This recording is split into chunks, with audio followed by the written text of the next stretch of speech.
कोपिलेश्वर सांस्कृतिक न्यास आयोजित हिंदू नववर्ष स्वागत यात्रेचे यंदा रौप्य महोत्सवी वर्ष आहे. न्यासाच्या वतीने नववर्षानिमित्त 30 मार्च रोजी काढण्यात येणाऱ्या स्वागत यात्रेत यंदा संस्कृतीचा महाकुंभ अवतरणार आहे. त्याची पूर्वतयारी म्हणून सायंकाळी काल उपवन तलाव येथील पुण्यश्लोक अहिल्यादेवी घाट येथे वाराणसी येथील पंडितांकडून भव्य गंगा आरती अनुभूती ठाणेकरांना अनुभवता आली. परिवहन मंत्री प्रताप सरनाईक, भाजपचे ठाणे जिल्हा अध्यक्ष संजय वाघुले, माजी नगरसेविका परिषद सरनाईक, ठाणे महानगरपालिकेचे अतिरिक्त आयुक्त प्रशांत रोडे, स्वागत यात्रेचे स्वागताध्यक्ष टीजेएसबीचे शरद गांगल, न्यासाचे अध्यक्ष उत्तम जोशी, कार्याध्यक्ष संजीव ब्रह्मे, कार्यवाह डॉक्टर अश्विनी बापट, निमंत्रक तनय दांडेकर, पुण्याचे संदीप वैद्य इत्यादींसह शेकडोंच्या संख्येने भाविक येथे उपस्थित होते. यावेळी बोलताना मंत्री प्रताप सरनाईक यांनी केवळ 25वे वर्ष आहे म्हणून नव्हे तर दरवर्षी अशी गंगा आरती उपवन तलाव येथे व्हावी, त्याचबरोबर घोडबंदर परिसर आणि ठाणे महानगरपालिका हद्दीत गंगा आरती व्हावी अशी अपेक्षा माध्यमांशी संवाद साधताना व्यक्त केली आहे.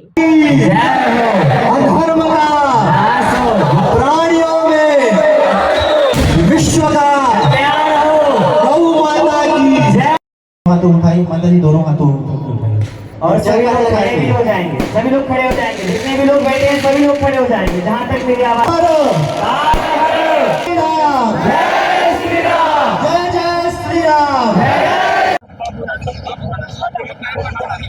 हे विकास क्लिक कर ना मध्ये असं क्लिक कर बिलकुल.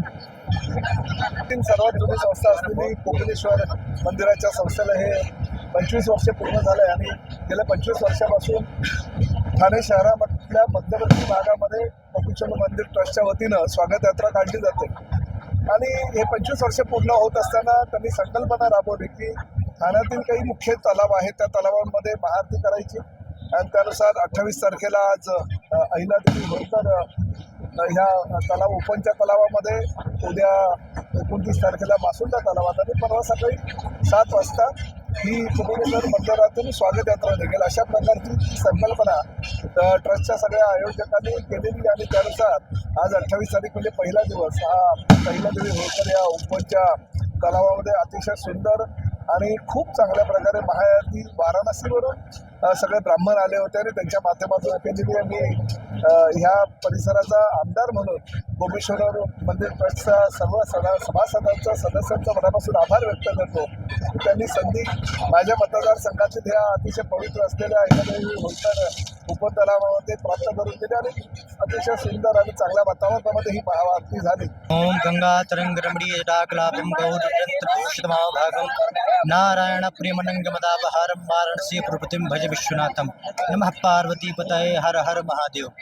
मेरा नाम हिमांशु पांडे और हम जितने भी ब्राह्मण आज यहाँ पर उपस्थित हैं सभी लोग काशी से चलकर यहाँ पर आए हुए हैं और आज आप लोग ने जिस आरती के दर्शन किए हैं यह आरती काशी में होने वाली प्रतिदिन बाबा विश्वनाथ की और माँ गंगा की भव्य महाआरती है, जो कि काशी में प्रातःकाल और सायंकालीन आज से 100 वर्षों से चली आ रही है. तो जिस आरती की आप लोगों ने दर्शन किए हैं वहाँ पर होने वाली माँ गंगा और बाबा विश्वनाथ जी की आरती. आपने आरती में आज अलग अलग चीज़ों के दर्शन किए. हम सर्वप्रथम आरती में शंखनाद से प्रारंभ करते हैं, उसके बाद हम भगवान की अगरबत्ती से आरती करते हैं, उसके बाद हम भगवान को धूप दिखाते हैं, धूप के बाद हम भगवान को महाआरती दिखाते हैं, महाआरती के उपरांत हम भगवान को नाग आरती से आरती करते हैं, उसके उपरांत हम भगवान को चमर दिखाते हैं, चमर के बाद हम भगवान की पुष्प आरती करते हैं, उसके बाद हम वापस से शंखनाद करके भगवान की पुष्पांजलि करके आरती का समापन करते हैं.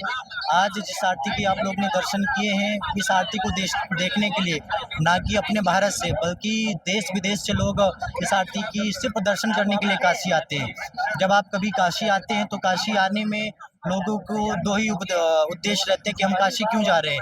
एक तो वहाँ पे बाबा विश्वनाथ हैं जो कि हमारे पूरे भारत में 12 ज्योतिर्लिंगों में से एक हैं, बाबा विश्वनाथ जो कि ज्योतिर्लिंगों में आते हैं, और एक माँ गंगा जिसके दर्शन के लिए लोग आते हैं. काशी लोग सिर्फ 2 चीज़ों के लिए आते हैं, एक तो बाबा के दर्शन के लिए और माँ गंगा की आरती के लिए. तो वही आरती का दर्शन आज इस क्षेत्र के लोगों ने अनुभव किया है. हम चाहेंगे कि ऐसा कार्यक्रम जहाँ भी आप लोग के क्षेत्र में हो आप लोग वहाँ पर जाएं और अत्यधिक संख्या में इस आरती के दर्शन करें. और इस न्यूज़ चैनल के माध्यम से मेरी आवाज़ जहाँ तक पहुँच पा रही है वहाँ के सभी लोग, कल भी यहाँ पर महाआरती के आयोजन है तो आप सभी लोग यहाँ पर आएँ और माँ गंगा की भव्य महाआरती के दर्शन करिए.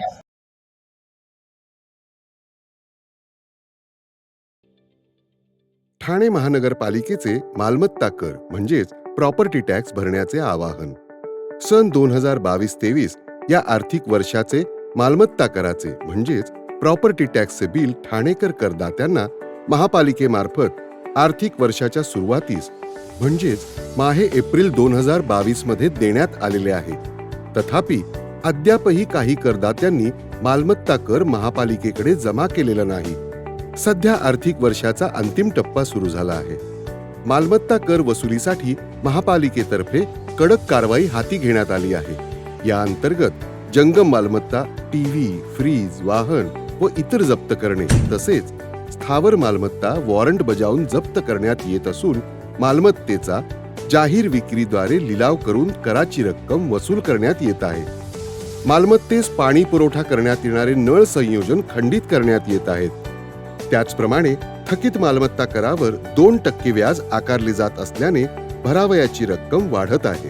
आपला मालमत्ता कर propertytax.thanecity.gov.in या लिंकद्वारे तसंच गुगल पे, फोन पे, पेटीएम याद्वारे ऑनलाईन पद्धतीने करण्याची सुविधा उपलब्ध करून दिली आहे. शनिवार, रविवार व सार्वजनिक सुट्टीच्या दिवशी नागरिकांना मालमत्ता कर भरणे सोयीचे व्हावे याकरता महापालिकेचे मालमत्ता कर संलग्न कार्यालय या दिवशी कार्यान्वित ठेवण्यात आलेले आहे. तरी मालमत्ता कर वसुलीची अप्रिय कारवाई टाळण्याच्या दृष्टिकोनातून मालमत्ता कर भरून महापालिकेस सहकार्य करावे. धन्यवाद.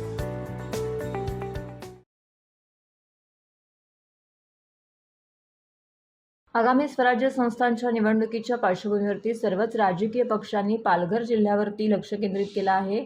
भाजपाचे गणेश नाईक, शिवसेनेचे एकनाथ शिंदे, मनसेचे अविनाश जाधव हे ठाणे जिल्ह्यातील मातब्बर नेते पालघरचा किल्ला लढवत आहेत. आता काँग्रेस पक्षनेतेही त्यामध्ये उडी घेत आहेत.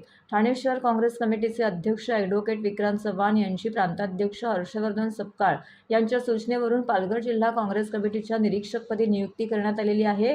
प्रांताध्यक्ष हर्षवर्धन सपकाळ यांच्या सूचनेवरून सर्व जिल्ह्यांमध्ये पक्ष संघटनेच्या कार्याचा आढावा घेण्याचं निश्चित करण्यात आलेलं आहे. त्यासाठी प्रत्येक जिल्ह्याकरिता पक्ष संघटनेतील एका ज्येष्ठ पदाधिकारीची नियुक्ती करण्यात येत आहे. त्यानुसार ॲडव्होकेट विक्रांत चव्हाण यांची पालघर जिल्हा काँग्रेस कमिटीच्या निरीक्षकपदी नियुक्ती करण्यात आलेली आहे. महाराष्ट्र प्रदेश काँग्रेस कमिटीचे उपाध्यक्ष ॲडव्होकेट गणेश पाटील यांनी तशा आशयाचे नियुक्तीपत्र ॲडव्होकेट विक्रांत चव्हाण यांना दिलं असून आपण पालघर जिल्ह्यात जाऊन सर्व ब्लॉक अध्यक्ष ते नेते मंडळी, पदाधिकारी, कार्यकर्ते यांच्याशी चर्चा करावी, त्यांच्या ब्लॉकनिहाय बैठका घ्याव्यात आणि आपला अहवाल 15 दिवसात प्रदेश कार्यालयात सादर करावा असे निर्देश करण्यात आलेले आहेत. घोडबंदर मार्गावर मुंबई महानगर प्राधिकरणाच्या माध्यमातून मोठ्या प्रमाणावरती दळणवळणाची कामं सुरू असून या कामांमुळे सुमारे 3000 वृक्षांवरती संक्रांत येणार आहे. विशेष म्हणजे यात एकमेव वडाचं झाड भाग्यवान ठरले असून नागरिकीकरणाच्या कचड्यातून वाचणार आहे. या वृक्षतोडीमुळे घोडबंदर मार्ग ओसाळा होणार आहे. त्यामुळे या भागातील जागरूक वृक्ष आणि पर्यावरणप्रेमींनी नाराजी व्यक्त केली आहे. MMRDA मार्फत घोडबंदर मार्गावरती मेट्रो सेवा, रस्त्याचे महामार्ग, रस्त्यांमध्ये विलिनीकरण करून त्यांचं काँक्रिटीकरण केलं जात आहे. त्याचबरोबर मानपाडा ते बोरिवली बोगदा आणि गायमुख ते चेना पूल या रस्त्यांचं देखील काँक्रिटीकरण केलं जाणार आहे. या नागरिक सुविधांमध्ये 2196 झाडांची कत्तल केली जाणार आहे. या झाडांपैकी 549 झाडांचं पुनरोपण केलं जाणार आहे आणि 1646 झाडं जमीनदोस्त केली जाणार आहेत. त्याकरिता महानगरपालिकेच्या वृक्ष प्राधिकरण समितीने मंजुरी दिली आहे. त्यामुळे घोडबंदर मार्गावरील सर्वच झाडे तोडण्यात येणार होती. परंतु ठाणे महानगरपालिकेच्या अधिकाऱ्यांनी आनंदनगर येथील एका वडाचं झाड कसेबसे वाचवले आहे. त्यामुळे घोडबंदर वासियांना या मार्गावरती केवळ वडाच्या झाडाची सावली मिळणार आहे. मुंबई मेट्रो मार्गाखाली 2 खांबांच्या मध्ये असलेला राडारोडा तातडीने हटवण्याचे निर्देश उपमुख्यमंत्री एकनाथ शिंदे यांनी दिलेत. मुंबई महानगर प्रादेशिक विकास महामंडळाची 159वी बैठक BKC येथील मुख्यालयात पार पडली. त्यावेळी शिंदे यांनी MMRDA आयुक्तांना हा राडारोडा तातडीने हटवण्याचे निर्देश दिले. मुंबईत सध्या ठिकठिकाणी मेट्रोची कामे प्रगतीपथावरती आहेत. मेट्रोच्या 2 खांबांच्या मध्ये असलेला राडारोडा मशीन किंवा अनावश्यक वस्तू साठवून ठेवल्यामुळे नागरिकांना नाहक त्रास सहन करावा लागतो. अनेकदा हे सामान सुरक्षित राहावे यासाठी अनावश्यक बॅरिकेड्स लावले जातात. हे बॅरिकेड्स इतर वाहनांसाठी वाहतुकीचा अडथळा ठरत असल्याने रस्ता रुंदी असूनही हे बॅरिगेटर्स इतर वाहनांसाठी वाहतुकीचा अडथळा ठरत असून रस्ता रुंद असूनही प्रचंड वाहतूक कोंडी होत असल्याचे चित्र जागोजागी पाहायला मिळतंय. त्यामुळे या कामं झाल्यावरती हा राडारोडा तातडीने हटवावा. तिथे काम पूर्ण झालं आहे तिथे मशिनरी तातडीने हलवून तो रस्ता मोकळा करावा. तसेच अनावश्यक बॅरिगेटर्स टाकून रस्ते अडवले जात असतात तर ते तात्काळ दूर करून मार्ग मोकळा करावा, असं शिंदे यांनी सांगितलं. तसेच हे काम नीट होते की नाही ते पाहण्यासाठी MMRDAच्या वतीने एका नोडल ऑफिसरची नेमणूक करावी आणि या कामात कसूर करणाऱ्या अधिकाऱ्यांवरती आणि कंत्राटदारावरती कारवाई केली जाईल, अशी सक्त ताकीद द्यावी, असंही त्यांनी सांगितलं. चैत्र महिना सुरू झाला की नववर्षाच्या स्वागताबरोबर सर्वांना वेध लागतात ते चैत्र नवरात्र उत्सवाचे. यंदाचे 30वे वर्ष असून दरवर्षीप्रमाणे यंदाही ठाण्यातील मासुंदा तलावाजवळील छत्रपती शिवाजी महाराज मैदानात उद्यापासून चैत्र नवरात्र उत्सवाची धूम सुरू होणार आहे. आनंद चॅरिटेबल ट्रस्टच्या यंदाच्या नवरात्र उत्सवात गणपतीपुळे मंदिराची प्रतिकृती उभारण्यात आली आहे. शिवसेनेच्या या नवरात्र उत्सवात हिंदू नववर्षानिमित्त भक्तीचा महासागर उसळणार असून गुढीपाडव्यात ते रामनवमी 6 एप्रिलपर्यंत नवकुंडात्मक सहस्त्रचंडी महायाग येथे संपन्न होणार आहे. भक्तांच्या हाकेला धावणारी आणि नवसाला पावणारी अशी या देवीची ख्याती महाराष्ट्रभर पसरली आहे. या देवीचा आगमन सोहळा रविवारी म्हणजे उद्या सकाळी 10 वाजता कळवा नाका येथून वाजत गाजत होणार आहे. यावेळी 300 जणांचे लेझिम पथक जय्यत तयारीमध्ये आहे. तसेच संपूर्ण ठाणे जिल्ह्यातील वारकरी संप्रदायाचे वारकरी, झांज पथक, बँड पथक, दांडपट्टा, पुरुषांचे महिलांचं लेझिम पथक, घोडेस्वार, मावळे आगमनासाठी सज्ज झाले असल्याची माहिती शिवसेना उद्धव बाळासाहेब ठाकरे पक्षाचे नेते माजी खासदार राजन विचारे यांनी पत्रकार परिषदेत दिली आहे. आनंद चॅरिटेबल ट्रस्टच्या माध्यमातून आयोजित करण्यात आलेल्या चैत्र नवरात्र उत्सवात सुप्रसिद्ध प्रधानाचार्य व यज्ञाचार्य मुकुंद शास्त्री मुळे यांच्या मार्गदर्शनाखाली भव्य दिव्य नवकुंडात्मक सहस्त्रचंडी महायाग संपन्न होणार आहे. या नवरात्र उत्सवात विविध सांस्कृतिक धार्मिक कार्यक्रमांची देवी भक्तांना मेजवानीसुद्धा अनुभवता येणार आहे.